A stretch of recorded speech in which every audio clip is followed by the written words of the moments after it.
The new framing has begun here at the farmhouse, so I thought we'd go in and give you an update, take a look around, and see the progress.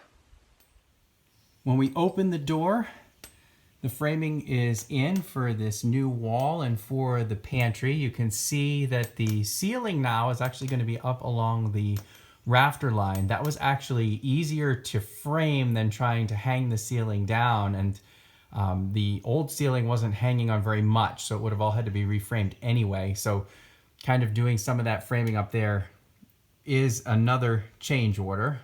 Small one, but nonetheless a change order. So you can see the actual ceiling surface is going to be up there along the rafters because those are not all square rafters like you can see right there. They had to put regular brand new 2x alongside each one to make everything even. So here you can see this entry wall here, and inside there is the pantry. We'll go get another view of that. I'm now standing in the middle of the dining room. We're looking back at the entry door where I just came in, as well as the pantry. And what you can see here is that the door into the pantry is on an angled wall, and that wall actually is in line from the edge of the entry door there to the edge of the kitchen doorway, as you see here. So if you actually come in the door, you have a straight line of sight into the kitchen. We'll try and show that. So standing in the entry door now, I'm looking directly parallel to that angled wall, which is the entryway into the pantry. So you can see how that's going to look. And that high ceiling is actually going to extend all the way across, even in the pantry. And this clapboard will actually be visible when everything is finished out. So that will stay visible.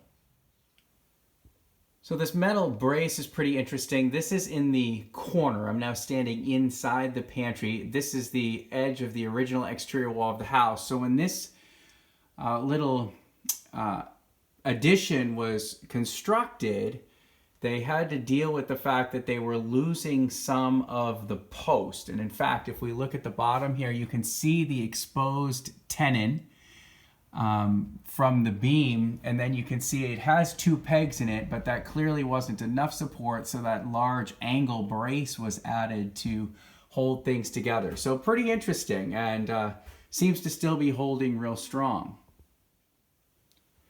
Moving through the dining room, nothing here has changed as of yet until we get down to the other end here by this other entry door.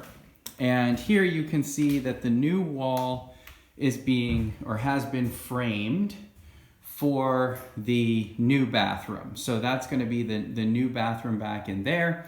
And the other thing is here, they're going to cover the beams, or we're going to strap over the beams and cover them just because this is a bathroom.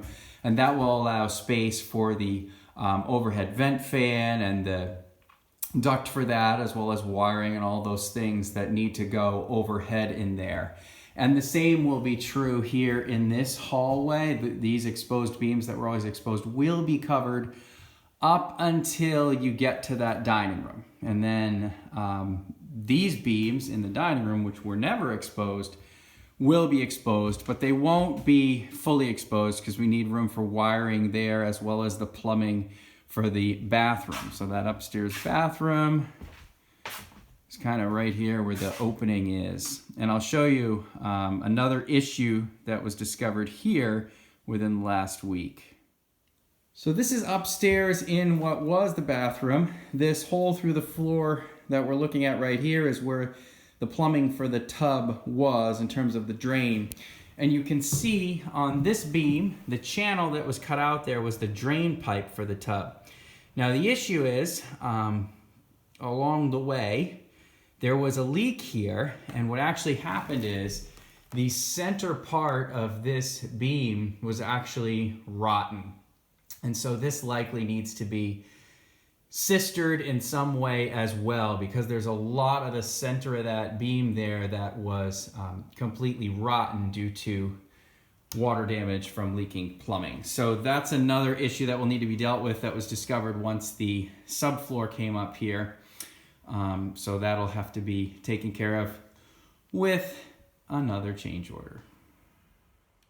So that's the progress with the framing as of this point.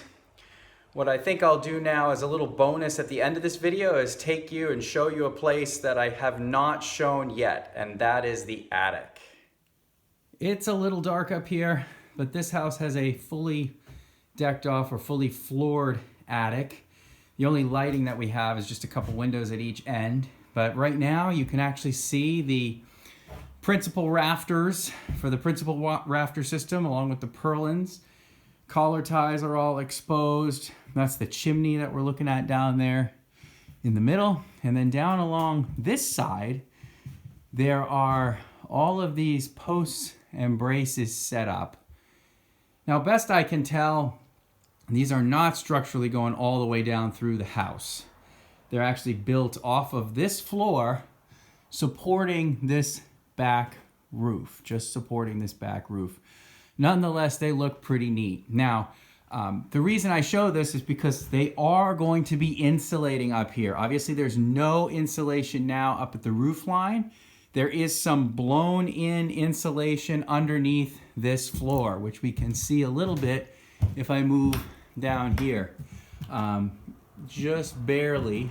As you look down through there, you can see that there's a little bit of blown in insulation in there, but it's really completely inadequate. So to update this, we are actually going to be insulating the roof. And so the roof itself will be sprayed with the spray insulation. And so that will make this a lot tighter so that we don't even have to worry about insulating the ceiling for the upstairs, and we won't lose this as usable space by having to blow in or lay in insulation on the floor here to reach an adequate R value. So that will be happening up here. That will be shown in a future video. So that's why I figured I'd give you a little tour of how this looks now before any of that work takes place.